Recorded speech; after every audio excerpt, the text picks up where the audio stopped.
আমরা সবাই জানি নরমালি জাভাস্ক্রিপ্ট সিনক্রোনাস ওয়েতে কাজ করে, যেটা একই সাথে একটা কাজ করতে পারে। অ্যাসিনক্রোনাস জাভাস্ক্রিপ্ট হলো এমন একটা কৌশল বা এমন একটা ধারণা যেখানে আমরা মাল্টিপল টাস্ক একসাথে করতে পারি। এটা কিভাবে? এখানে আমরা একটা ডায়াগ্রাম দেখতেছি যে টাস্ক 1, টাস্ক 2, টাস্ক 3, টাস্ক 4, 5। তো টাস্ক 3টা আমাদের কিছু সময় নেয় করতে। ধরেন যে এটা হচ্ছে আমরা ডাটাবেস থেকে ডাটা ফেচ করতেছি, তো এটা কিছু সময় নিচ্ছে।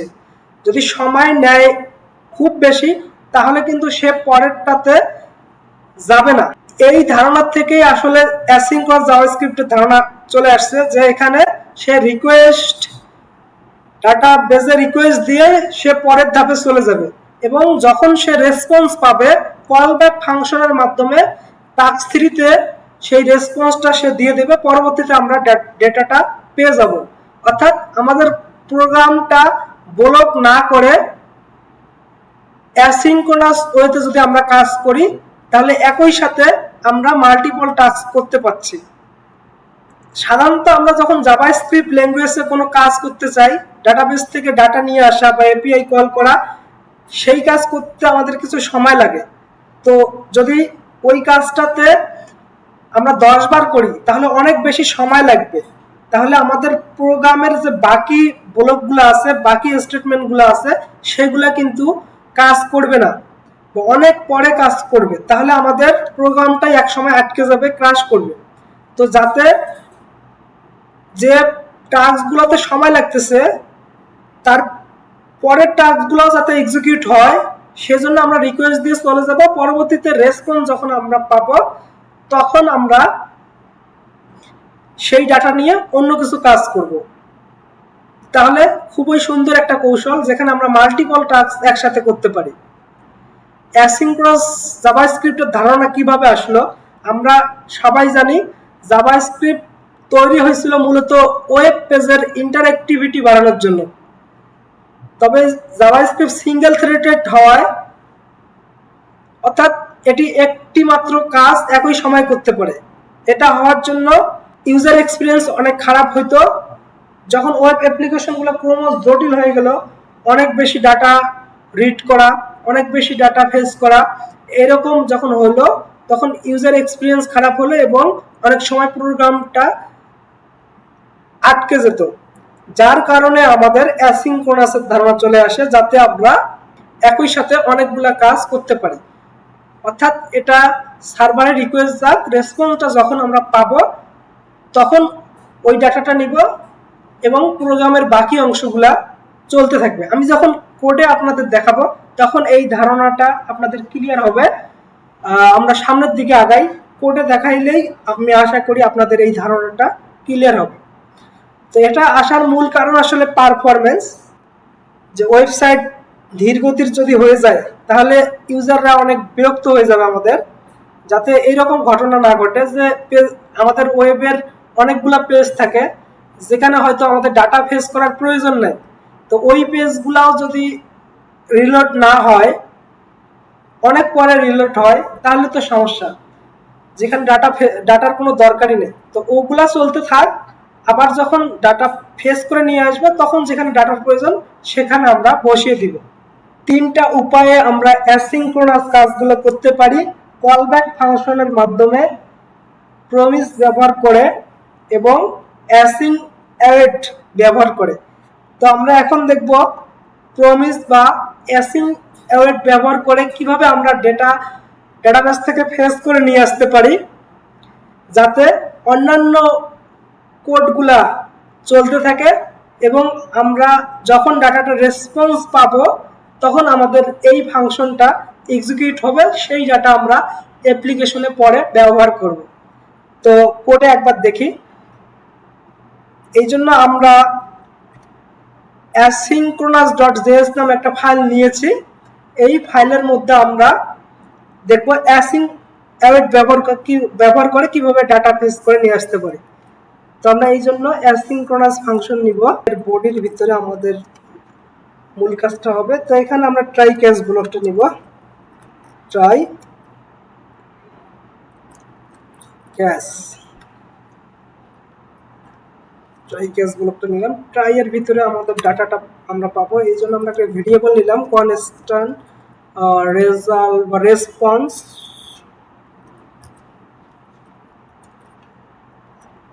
এখানে অবশ্যই অ্যাওয়েট কিওয়ার্ডটা আমাদের ব্যবহার করতে হবে। অ্যাওয়েট ফেস ডাটা, ফেসের ভিতরে আমাদের এপিআইটা দিতে হবে। তো আমরা প্লেস হোল্ডারের এপিআইটা দিয়ে দিচ্ছি, জেসন প্লেস এপিআইটা দিয়ে দিলাম। তারপর আমাদের কি হবে, আমরা ডাটার ভেরিয়েবলের মধ্যে এই রেসপন্সটা অ্যাওয়েট করে নিব, যাতে আমরা মূল ডাটাটা পাই। Await response dot JSON, JSON হিসেবে আমরা ডাটাটা পাই। এখন আমরা কনসোল লক করে দিব ডাটাকে, কনসোল ডট লক, আমাদের মূল ডাটাটাকে কনসোল লক করে দিলাম। আর ক্যাশের মধ্যে যদি আমাদের এটা সাকসেসফুল না হয় তাহলে একটা ইরর আসে, error console dot lock, console dot lock, সেই ইররের মধ্যে যে মেসেজটা আছে সেই মেসেজটা আমাদের দাও। তো আমাদের অ্যাসিঙ্ক্রোনাস ফাংশন হয়ে গেছে। এখানে যদি আমরা এই ফাংশনটাকে এখন কল করি এবং পরবর্তীতে আমরা কিছু কোড লিখি, আবার ওয়ার্কস। ট্রাই এর আগে আমি কনসোল ডট লক করে দিব ডাটা ফেস। এখন যদি আমরা কোডটা রান করি তাহলে কি দেখব, প্রথমে আমরা ডাটা ফেস স্টার্ট এটা আমরা আগে দেখব, তারপর দেখব আদার ওয়ার্কস, শেষে আমরা সবার শেষে দেখব ডাটাটা। তাহলে এটা মজার ব্যাপার যে এখানে কোডটা থেমে না থেকে পরবর্তী যে কোডগুলো আছে সেই কোডগুলো রান করো, তারপর তুমি যখন রেসপন্সটা পাবা সেই রেসপন্সটা আমাকে দাও। যেখানে কোনো প্রোগ্রামটা আমাদের স্টপেই হলো না। নোট দিয়ে রান করি, নোট অ্যাসিঙ্ক্রোনাস ডট জেএস, বানান ভুল করেছি, নোট অ্যাসিঙ্ক্রোনাস ডট জেএস। তাহলে আমরা কি পাইলাম, প্রথমে ডাটা ফেজ স্টার্ট, তারপর আদার ওয়ার্কস, সবার শেষে আমাদের ডেটাটা। এখন আমরা দেখব প্রমিস দিয়ে কিভাবে আমরা অ্যাসিঙ্ক্রোনাস কাজটা করতে পারি। এই জন্য আমরা কোডে যাব, একটা ফাংশন আমরা নিব, ফাংশন ফেজ ডাটা, এর বডিতে আমরা একটা প্রমিস রিটার্ন করব, রিটার্ন নিউ প্রমিস। এটা একটা কলব্যাক ফাংশন নেবে, একটা রিজলভ, একটা রিজেক্ট। এর বডির ভিতরে আমরা ফেস করব ডাটা ফেস, একটা এপিআই লাগবে, সেই এপিআইটা আমি বসিয়ে দিচ্ছি, জেসন প্লেস হোল্ডার। যখন আমরা রেসপন্সটা পাবো দেন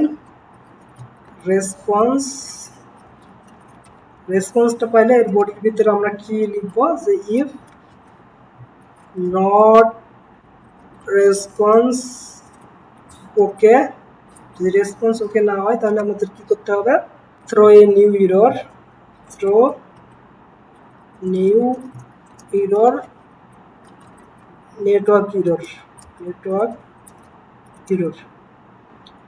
যদি রেসপন্স ওকে হয়ে যায় সেই ক্ষেত্রে আমরা রিটার্ন করব আমাদের রেসপন্সকে, রেসপন্স ডট জেসনকে। তাহলে তারপর আমাদের রেসপন্সটা যদি আমরা ঠিকভাবে পেয়ে থাকি দেন ডাটাটাকে রিজলভ করব, দেন ডাটা রিজলভ এর মধ্যে আমরা ডাটাটা দিয়ে দেব, আদারওয়াইজ ক্যাচ করব, ক্যাচ ইরর রিজেক্ট, এই ইররটাকে আমরা পাস করে দেব। এখন আমরা এই ফাংশন কল করে দিব, ফেজ ডাটা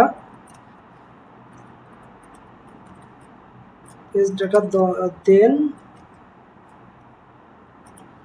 ডাটাটা আমরা নিব এবং ডাটাটাকে আমরা কনসোল লক করে দিব ডাটা, আদারওয়াইজ ক্যাশ করব ক্যাশ। এখানে আমাদের যে ইরোরটা আসবে এই ইরোরটাকে কনসোল ডট লক করে দিব, ইরোর ডট মেসেজটাকে আমরা দেখব। এখানে লিখব রিটার্ন করছি আমরা নিউ প্রমিসের ভিতরে আমরা যদি লিখি console dot log face start এবং আমাদের এই ফাংশনের পরে যদি আমরা লিখি আদার কোডস কনসোল ডট লগ আদার কোডস ওয়ার্ক। এখন যদি আমরা কোডটা রান করি আমরা প্রথমে দেখব ফেজ স্টার্ট, তারপর দেখব হচ্ছে আদার কোডস ওয়ার্ক এবং ফাইনালি আমরা যদি ডাটাটা আমাদের ঠিকভাবে আসে ডাটাটাকে দেখতে পারবো। এই জন্য আমরা কোডটাকে আরেকবার রান করব ফেজ স্টার্ট আদার কোডস ওয়ার্ক এবং আমরা ডাটা দেখতে পাচ্ছি। এইভাবে প্রমিস দিয়ে এবং অ্যাসিং অ্যাওয়েড ব্যবহার করে আমরা ডাটাগুলা ফেজ করে নিয়ে আসতে পারি। এখন আমরা পরের টপিকে যাব। এই টপিকে আমরা স্প্রেড অপারেটর নিয়ে কথা বলবো। স্প্রেড এবং রেশ অপারেটর খুবই গুরুত্বপূর্ণ একটা টপিক, এটা আমাদের অ্যাপ্লিকেশনে প্রায় আমরা ব্যবহার করব।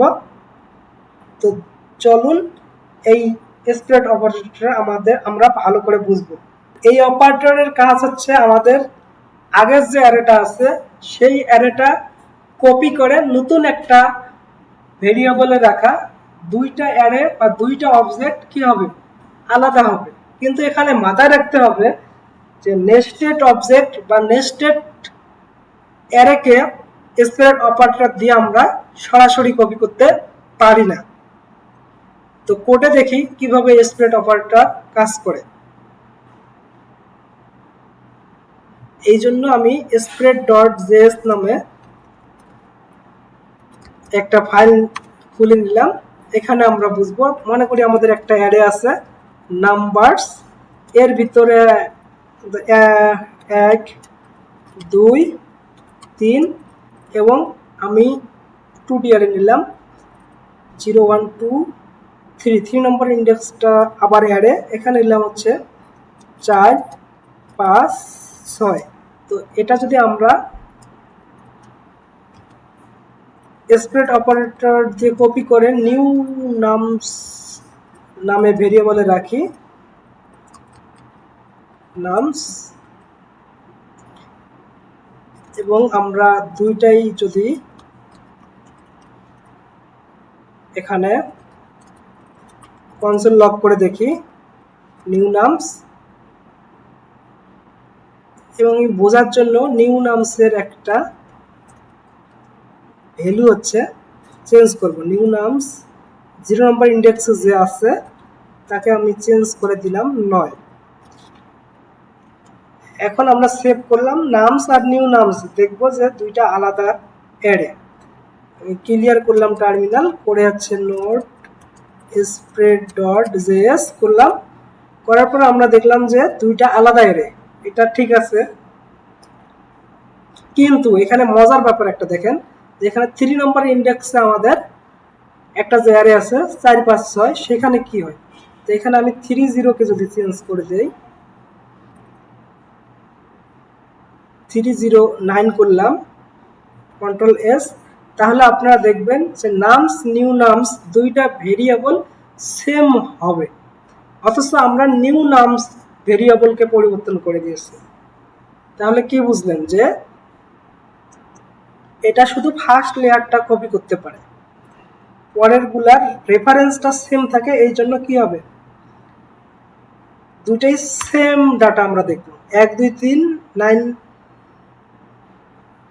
9 5 6 1 2 3 9 5 6, অথচ আমরা পরিবর্তন করছি নিউ নামস ভেরিয়েবলকে। তো এটাও আমরা হ্যান্ডেল করতে পারি কিভাবে, যদি আমরা চাই 4 5 6 যে নেস্টেড অ্যারেটা আছে সেই অ্যারেটাকেও আমরা রেস্ট অপারেটর দিয়ে কপি করে নেই, তাহলে আমাদের এটা ডিপ কপি হয়ে যাবে। এটা আমরা কোডে দেখি। নিউ নামস এটা যে 0 1 2 3 নম্বর ইন্ডেক্সে 4 5 6 আছে, সেটাকে ডিপ কপি করে নিব। নামস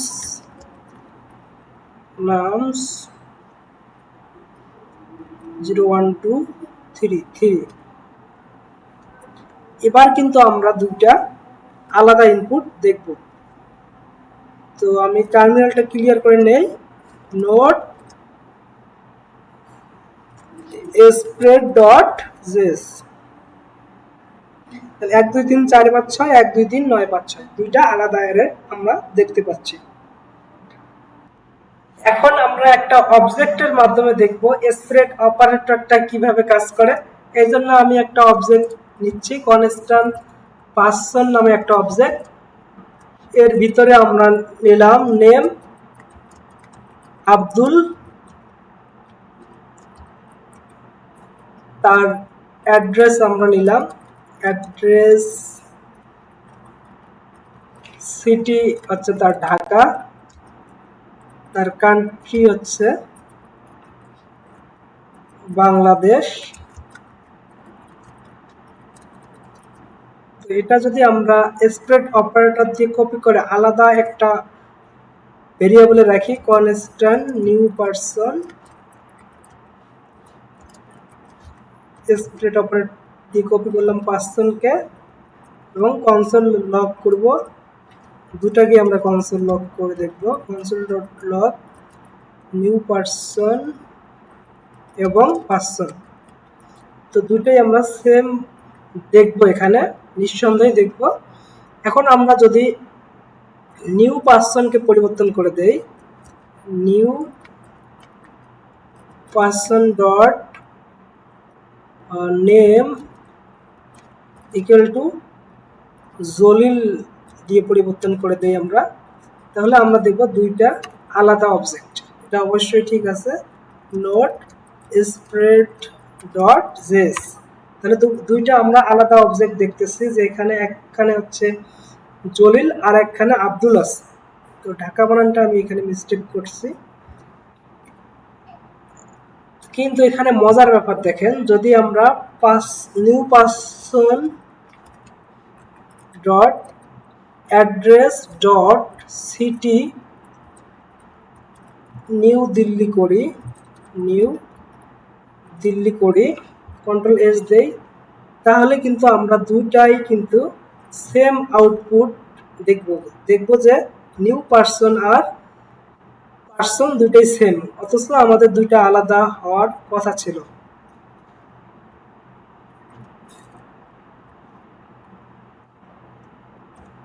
তাহলে আমরা দেখতেছি সিটি নিউ দিল্লি দুইটাই নিউ দিল্লি, অথচ আমরা কি করতেছি, পারসন কি কোনো পরিবর্তনই করিনি, অর্থাৎ এর রেফারেন্সটা এ ধরে থাকে, যার কারণে আমাদের শ্যালো কপি হয়, ডিপ কপি হয় না।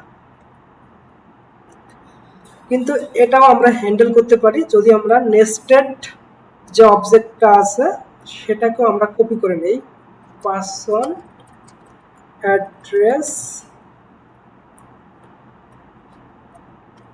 এই অ্যাড্রেসে হচ্ছে কপি করব পারসন ডট অ্যাড্রেসকে।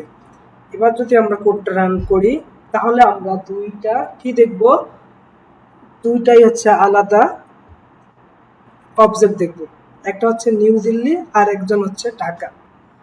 এইভাবে স্প্রেড অপারেটর কাজ করে। আশা করি আপনার প্র্যাকটিসের মাধ্যমে এই স্প্রেড অপারেটরটা আয়ত্তে নিয়ে আসবেন। এখন আমরা রেস্ট অপারেটর নিয়ে কাজ করব। রেস্ট অপারেটরটা কিভাবে কাজ করে,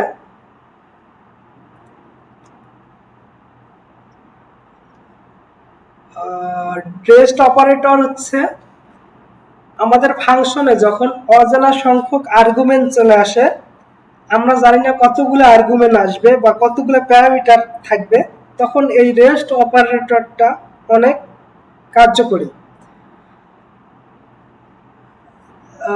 যেমন ধরলাম যে আমাদের কাছে একটা ফাংশন আছে রেস্ট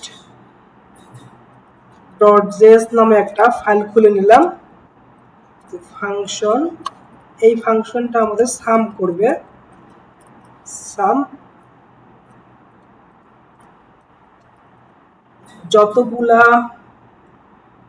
কতগুলা প্যারামিটার এখানে আসবে আমরা জানি না, যতগুলো নাম্বার দেওয়া হবে ততগুলোই সে ধরিতে যোগ করবে। এই জন্য আমরা রিডিউস মেথডটা ব্যবহার করতে পারি।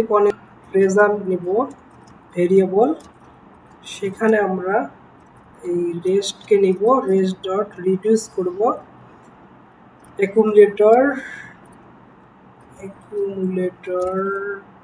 যেটাকে টোটাল এখানে দিলেও হইতো, আর একটা দিলাম হচ্ছে কারেন্ট ভ্যালু। যদি আপনি রিডিউস মেথডটা না বুঝেন, সেটা আমি পার্ট 1-এ অ্যারে মেথডে বুঝিয়েছি, ওই ভিডিওটা দেখে নেবেন।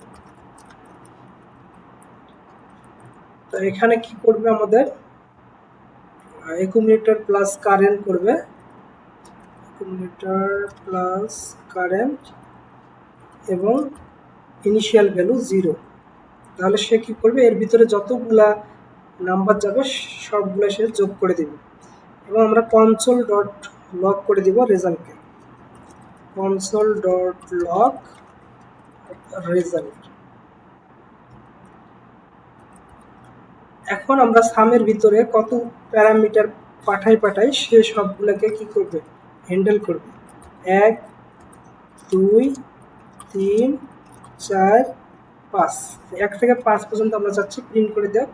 তাহলে আমরা যদি কোডটা রান করি, ক্লিয়ার করে নেই terminal, note rest dot JS, তাহলে আমরা কি দেখব 15, 1 থেকে 5 পর্যন্ত যোগ করে দিয়েছে সে আমাদের। খুবই মজার একটা জিনিস। অজানা সংখ্যক আর্গুমেন্টকে আমরা অ্যারেতে কনভার্ট করতে পারি এই রেস্ট অপারেটর দিয়ে। এবং রেস্ট অপারেটরটা আরো অন্যান্য আমাদের কাজে লাগতে পারে। যেমন আমরা চাচ্ছি যে প্রথম যেটা ভ্যালুটা সেটা থাক, বাকিগুলোকে সে রেস্ট করে নেবে। এরকমও এক্সাম্পল আছে। আমি যদি কোডে দেখাই আপনাদের, যে আমরা চাচ্ছি এখানে একটা ফাংশন আমরা নিব পার্সন ডিটেলস নামে, পার্সন ডিটেলস নামে একটা ফাংশন নিব। এই পার্সন ডিটেলস এর মধ্যে নেমটা শুধু থাকবে, বাকিগুলো সে রেস্ট করবে। তো আমরা চাচ্ছি যে কনসোল ডট লগ নেমটা প্রিন্ট হোক আর বাকিগুলা রেস্টে থাক। Console dot log rest. এবং এর ভিতরে আমি যদি দিয়ে দেই পার্সন ডিটেলস ফাংশনকে আমি যদি কল করি মজনু, এবং রেস্টের মধ্যে আমি দিয়ে দিলাম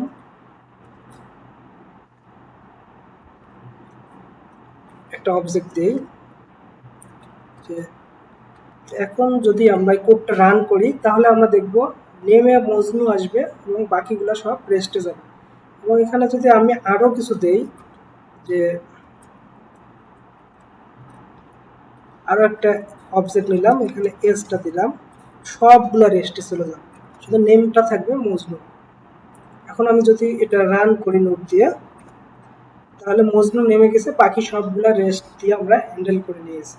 তো এটা অ্যাপ্লিকেশনে আমাদের অনেক কাজে লাগবে।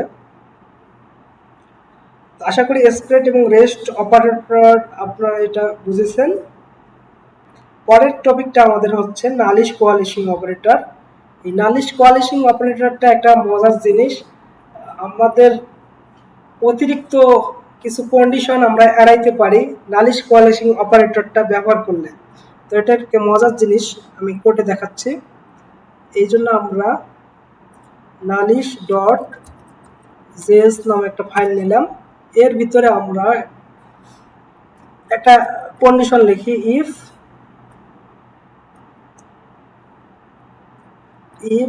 Number equal to null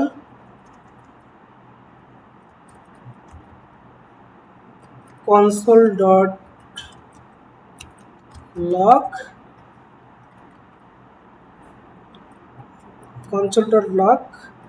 hello করব।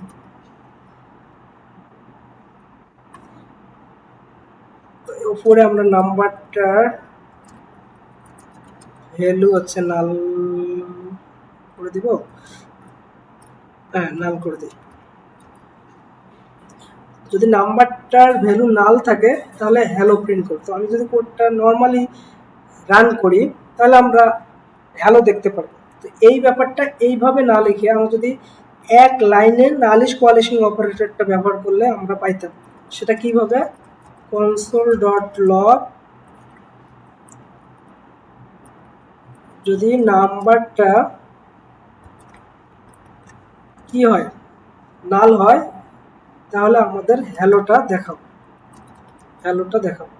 তো ভেরিয়েবলটা আমি কমেন্টে তুলে নিব। ভেরিয়েবলটা আমি নতুন একটা ভেরিয়েবলে নিচ্ছি number, constant number equal to নাল। তো আমরা কোডটা রান করে দেখি। নোট নালিশ ডট জেএস, তাহলে আমরা হ্যালো দেখতে পাচ্ছি। নাল আর আনডিফাইন্ড আমরা এইভাবে নালিশ কোয়ালিশন অপারেটরের মাধ্যমে ইফ কন্ডিশন ছাড়াও করতে পারি। তো এটা একটা শর্টকাট সিনট্যাক্স আমরা কোডে ব্যবহার করব। অর্থাৎ সহজ এবং গোছালো কোড, ডিফল্ট ভ্যালু সেট করতে আমাদের এটা খুব কাজে লাগবে। যেমন এখানে একটা প্রোগ্রাম আছে, রিয়েল লাইফে আর একটা এক্সাম্পল এখানে আছে, ফাংশন গ্রিট ইউজার। যদি ইউজারের নামটা না থাকে তাহলে আমরা হ্যালো গেস্ট, আর ইউজারের নামটা থাকলে হ্যালো ইউজার। নালিশ কোয়ালিশন অপারেটরটা হচ্ছে আসলে নাল আনডিফাইন্ডকে ফলস হিসেবে বিবেচনা করে। অর অপারেটর আছে, সেটা কিন্তু অর অপারেটর কোনগুলোকে ফলস, বুলিয়ান ভ্যালু যতগুলো আমাদের ফলস, জিরো, ফাঁকা স্ট্রিং, নাল, আনডিফাইন্ড, নাল সবাইকে ফলস হিসেবে বিবেচনা করে, ফলসি ভ্যালুগুলো। তো এটা একটু মাথায় রাখতে হবে। এখানে একটা এক্সাম্পল দেওয়া আছে, ধরুন আপনার একটা ই কমার্স অ্যাপ তৈরি করতে হবে, সেখানে ব্যবহারকারী তার প্রোফাইল আপডেট করে নাই, এই জন্য ডিফল্ট হিসেবে একটা ছবি দেখাইতে হবে। সেই ক্ষেত্রে আপনি নালিশ অপারেটরটা দিয়ে খুব সহজে ডিফল্ট একটা ইমেজ সেট করে রাখতে পারেন। আর এখানে অ্যান্ডের ব্যবহারটা আমাদের শর্টকাটটা মনে রাখতে হবে, যে অ্যান্ডটা কিভাবে কাজ করে। যে ইজ লগ ইন ফলস যদি হয় তাহলে কি করবে, তাহলে শো মেসেজ করবে না। আর যদি ইজ লগ ইন ট্রু থাকে সেই ক্ষেত্রে তাকে সে ওয়েলকাম জানিয়ে দেবে। তো এই নালিশ কোয়ালিশন অপারেটরটা এবং অ্যান্ড অপারেটর যে শর্টকাটটা আমরা কোডে অনেকবার ব্যবহার করব, এটা দেখে রাখবেন। দেখা হবে পরের কোনো ভিডিওতে। ভালো থাকবেন সবাই।